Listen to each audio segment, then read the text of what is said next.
Okay, so next are the kneeling banded rotations. So as we did before, have your resistance band attached to a fixed position, like a solid, like a chair, bed, whatever. Kneel next to it, loop the band around, and then hold the band sort of at first close to your chest. If you want to challenge it a little bit later on down the line, the further out you do, the further out you go, the closer, the shorter you have the resistance band, the harder it becomes. For now, just like mid-chest, and then rotate away from the band.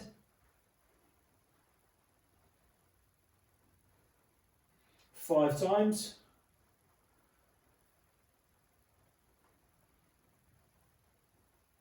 And then swap your legs around. Same thing again, rotate outwards.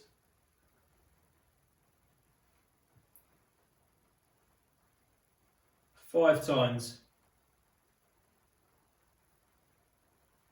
Okay, and then turn around to face the other way, do the exact same thing on the other side.